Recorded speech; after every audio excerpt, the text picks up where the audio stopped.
Hello again, rivals. This is Xonia, and welcome back to the Zone. Today, we'll be taking an in-depth look at the Allstars clan. First, we're going to be taking a look at their theme, then a breakdown of their stars and rarities, their cost, the power clan comparisons, bonus, breakdown of power and damage, their CR, Miss, Noel, and RB cards, their ELO permabands, a breakdown of their abilities, my favorite card, the best and worst, underestimated cards, extra info, and then some clan comparisons at the end. So, the All-Stars focuses primarily around sports athletes, ranging from soccer and baseball to bull riding and collectible card games. Talk about you are giving themselves a pat on the back, making mulligan. Next, let's take a look at the breakdown for stars and rarities. All-Stars contains 14 2-star cards, 18 3-star cards, 11 4-star, and 11 5-star cards. It has 9 rare cards, 22 uncommons, and 19 commons. Of its 54 cards, about 43 still retain some usefulness in today's meta, meaning that about 11 of the cards are no longer useful. Of the 3 primary power manipulation clans, which are All-Stars, Bangers, and Uluwatu, it has the most 2-stars, the fewest 3-stars, the smallest number of rares, and the smallest card pool. Next, let's take a look at the cost.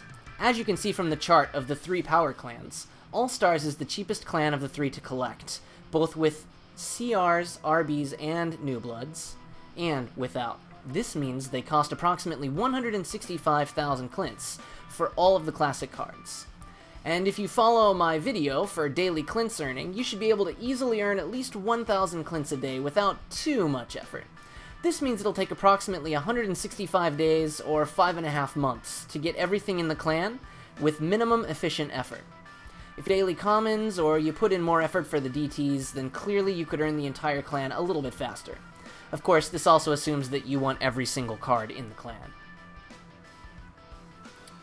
Next, let's take a look at the power clan comparisons. Since I think it's useful to compare clans which are similar, let's take a deeper look at All-Stars cards compared to Bangers and Uluwatu. So first, when I look at it, I notice that the All-Stars are only the best of the 3 when it comes to their average 2-star power. When I look at the 2-star choices between all the clans, I think this is true. It's not by much, but in overall available choices, All-Stars definitely wins there. Second, I notice that All-Stars is basically the middle ground, taking second in 8 of the 12 categories. This tells me that All-Stars is a balance between Uluwatu and Bangers. It has less power than Uluwatu, but more damage. It has less damage than Bangers, but more power. Unfortunately, to me, this is not a good thing. If they don't specialize in anything, then All-Stars has to hope that their ability and their bonus are going to be enough to get them through the battle.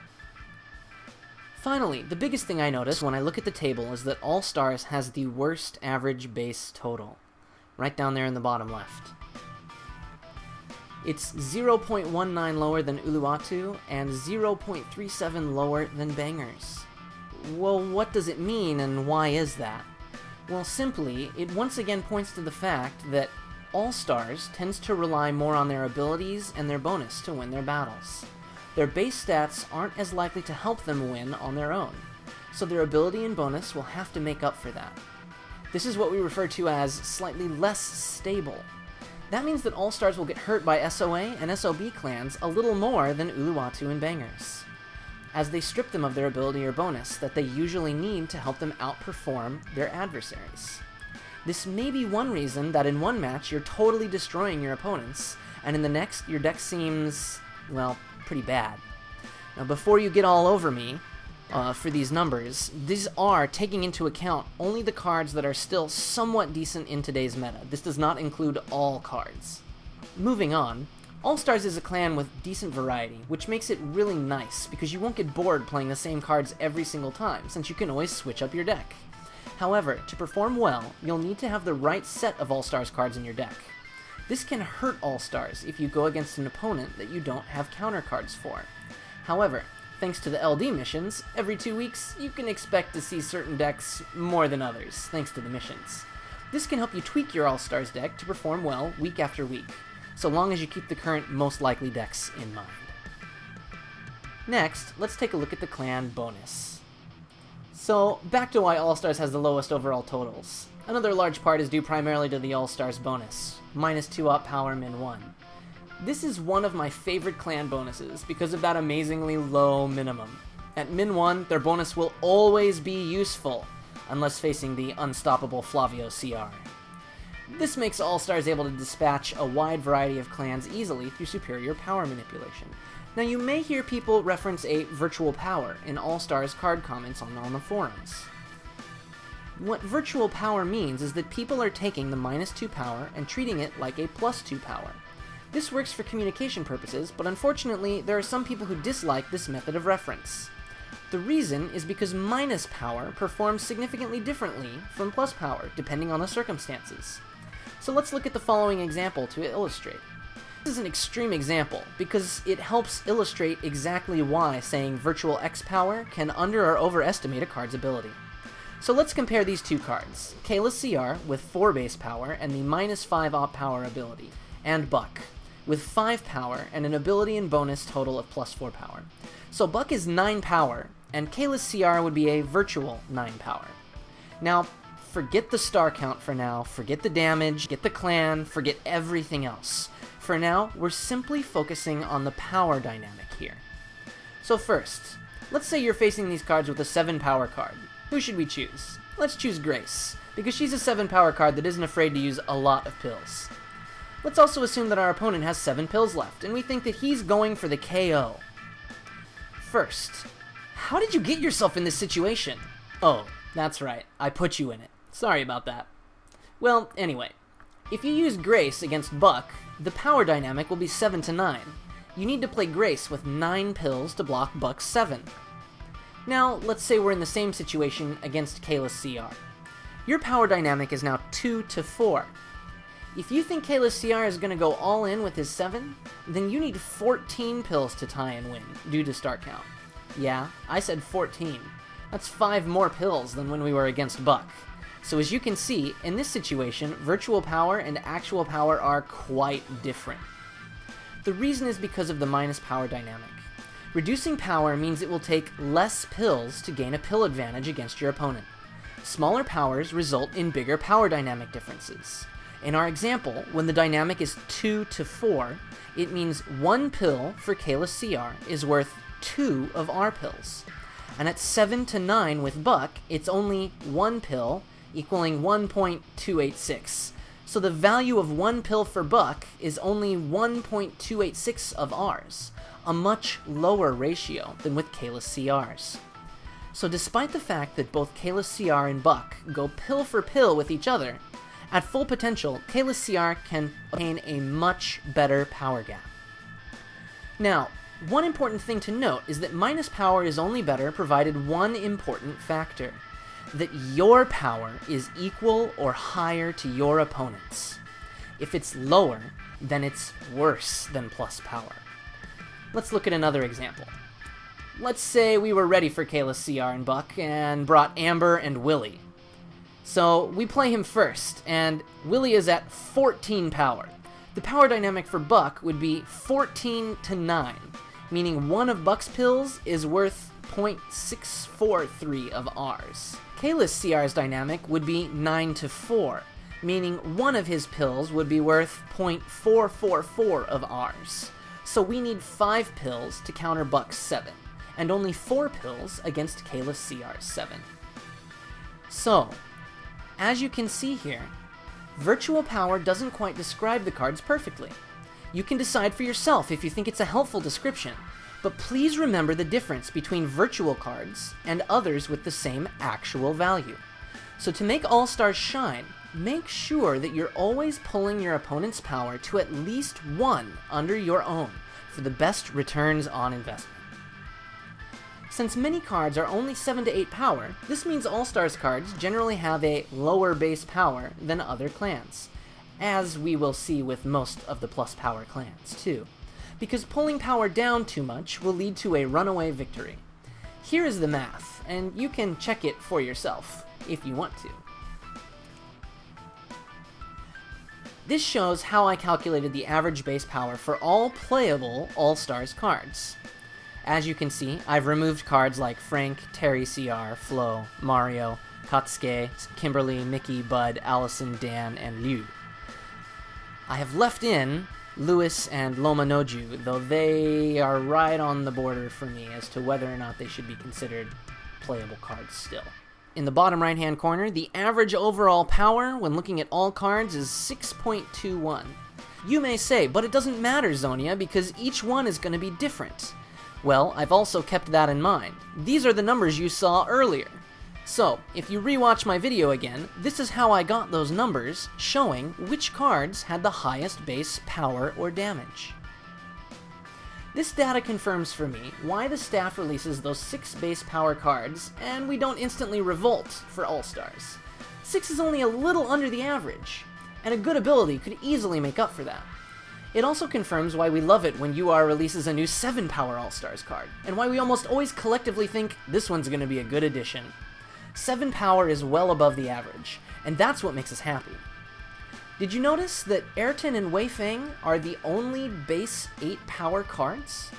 Now, despite my distaste for the virtual power moniker, it may be semi-helpful classifier here, since all the cards have it. In All-Stars, there are 15 cards with a potential virtual power of 9. There are 8 with a potential virtual power of 10. El Gringo, Ayrton, Hens, Quinn, Randy, Rob CR, Stacy, and Wei Feng. There is 1 card with 11, Amir, and 1 with a massive 12, Essie. One last thing to remember is that 3-star cards like Amir, Amelia, Nathan, and Rob CR are the reason their 3 base power stat is so low. In principle, the data also suggests that UR will probably give cards with 6 power or less a more powerful ability, and cards with 7 power or more a slightly less powerful ability. Thus, the better cards will likely be either 5 to 6 power with a very strong ability, cards like Amir and El Gringo, or cards with 7 power and a powerful, stable ability, and decent damage. For example, cards like Crazy Carlo, Dorothy, or Marina. One other factor between good, better, and best cards will most likely lie in the damage. Pill advantage is generally not necessary with this clan. If you get perfectly pilled, you're done for if All-Stars has the damage to back it up and finish you off. So since All-Stars runs the line between Uluwatu and Bangers, getting enough damage in to allow a 2-hit KO or create a larger gap is essential for a good All-Stars deck. Otherwise, you just have an Uluwatu deck with less power, and no one wants to play that. So, as for damage for the All-Stars, let's take a look at this chart. Down in the bottom right-hand corner, the overall damage is only 4.44. This helps show why a card like Saki stands out in All-Stars. Her ability keeps her so well-rounded that there are very few cards that can truly make life difficult for her, aside from DR. Her damage is acceptable for a 3-star, even if just a hair under the average.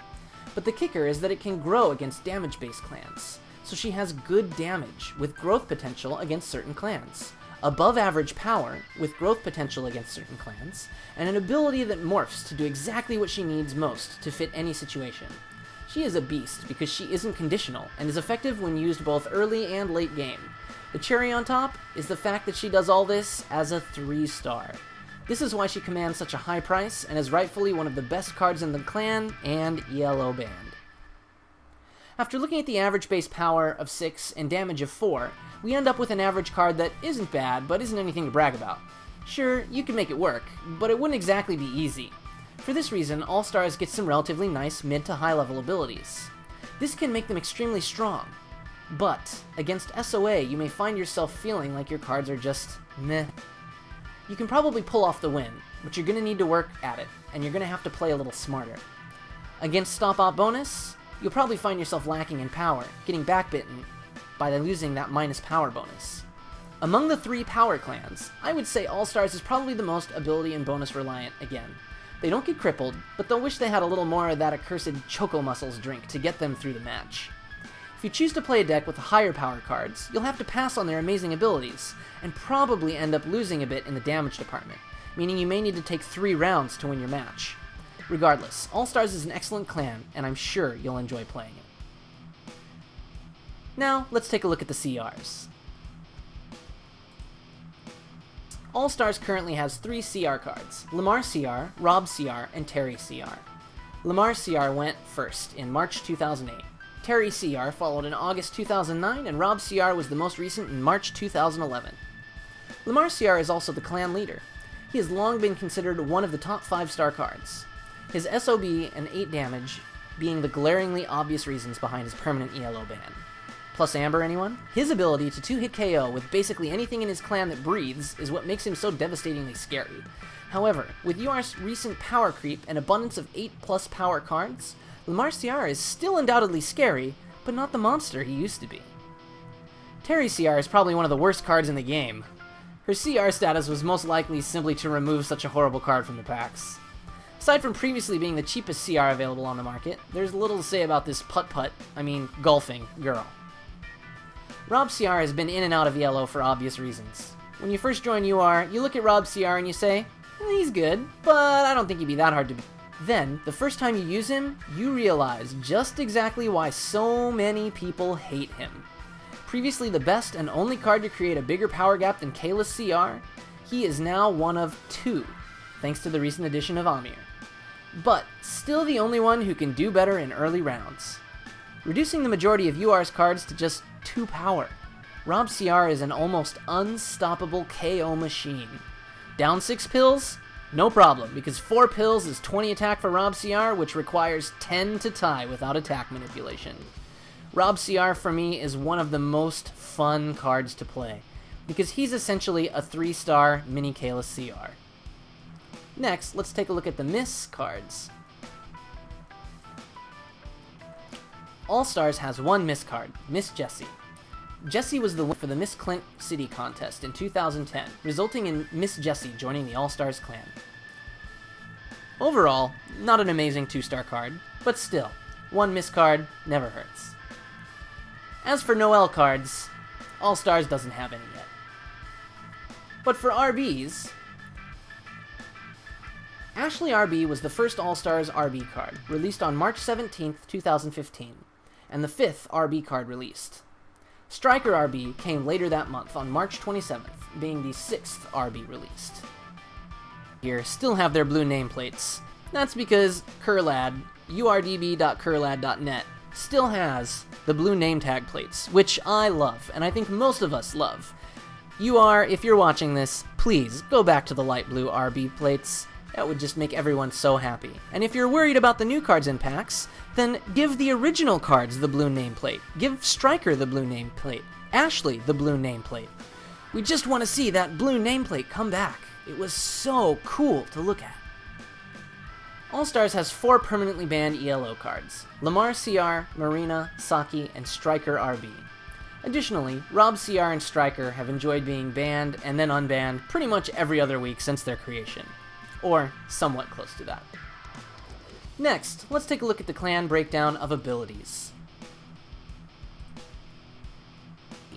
Here's a list of all the cards based on their ability, broken down, with the cards that I've discounted, in red still, and those which are close to being discounted in blue. Allstars is lined with an excellent cast of DR and plus life and heal cards. For DR, Allstars has 7 cards: Agostino, Ashley, and Ashley RB, Crazy Carlo, Dan, Marina, and Nathan. Despite Ashley and Ashley RB and Dan being basically unusable now, and Agostino only being good for 1, Crazy Carlo, Marina, and Nathan are nothing to sneeze at. -4 min 2 and 2 with -3 min 1 is an amazing lineup. For plus life and plus life per damage, we have 6 cards: Dallas, Dorothy, Jessie, Loma Noju, Miss Jessie, and Mulligan. These additions are amazing, and can allow you to avoid a 2-hit KO without DR. As for heal, we've only got 1, Loretta, but she is nothing to scoff at. Any card with heal 2 max 10 is a card that I want for heal missions, and for general frustration. There's nothing like realizing you lost a match because you let a 2-star heal card slip by, thinking that it wasn't worth pilling a few more to stop. Take notice that Allstars has no pill manipulation or poison cards. It also has plenty no ability cards, which is a shame. Lastly, take note that cards with the minus power, power equals power op, plus life, and copy op bonus are some of the cards considered to be the best in the clan. These abilities already have solid cards in them, However, in the plus damage and the plus minus attack sections, it seems UR has still yet to find a card that is good, but not overpowered. These current cards often have too little of a reward for the risk that comes with them. Watch for cards like these with better stats in future releases, because they could quickly become new clan staples. Additionally, as for conditionals, we can see that Allstars is relatively conditional-free. Only a handful of cards have conditions, and most of them are manageable ones. Sadly though, Allstars still lacks a defeat card. I guess it's because sports athletes hate to lose. Additionally, they have only one stop card, Karen. This could be a blessing or a curse. At least she's a good one. Also notice, here, many of the cards with reprisal are also considered to be some of the best in the clan. Following this, let's take a look at my favorite card. I'd have to say, undoubtedly, it's Rob CR. After I picked him up, I knew I would never regret the purchase. If I ever draw Rob CR and an 8 damage 5-star, I just calculate how many pills I need to beat their best card if the opponent plays nothing. Then I play that many on my 5-star card. It's called double olding. This wins so many matches, it's not even funny. If you also draw a card, like Spud, you can add 2 more pills, since they'll need to spend that many to dig over him too. That usually means I can throw my 5-star with 6 to 7 pills on round 1 and basically have a guaranteed victory right away. Rob CR is the kind of card that you buy the clan to play, and not the other way around. Next, let's take a look at my bests and worsts. Again, these choices are subjective, so if you disagree, feel free to leave a comment below telling me where you think I messed up. For sake of brevity, I'll just give my best and worst without any explanations.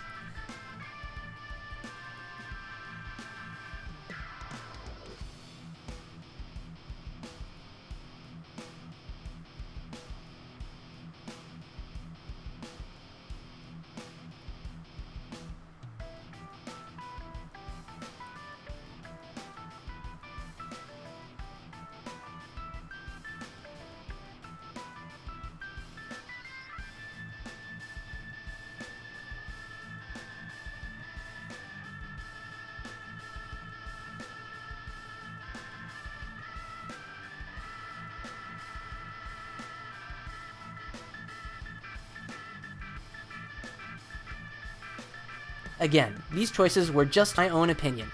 If you have a different opinion, please, down in the comments, leave me one, and let me know what you think the best and worst for each of these in the Allstars clan is. I have 2 cards that I think are really underestimated when you look at all of the Allstars cards. Augustino and Dorothy. If I had to reveal my personal diamonds in the rough, it would definitely be these 2. Dorothy is a potential virtual 9/8 with Fury. Just think about that. 7 power on a 2-star All-Stars card should be illegal, because half the time when I face it, I just look at it and think, well, she's getting through anyway, how can I best mitigate the damage? You shouldn't have to think that with a 2-star card. Augustino as well doesn't seem to be quite so powerful at first, but once again, a potential virtual 9/2 with 1 DR of a min 2. Augustino is a good counter in mirror battles, All-Stars versus All-Stars, and a lot of people don't pay attention to that 1 extra power reduction.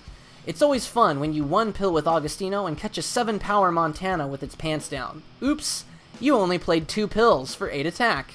It seems I've tied you and won due to star count. He's not an ace hitter, but he's an excellent blocker. Additionally, Allstars is one of the niche clans that synergizes extremely well with the leader Eric. Watching a group of cards come at you with -3 power is not something anyone wants to walk into. Remember, Allstars excels at having low power and reducing the opponent, so Allstars will do well against clans that have devastating power reduction cards. They also work well with Amber and her new max 10, since so few of them have a base power of 8.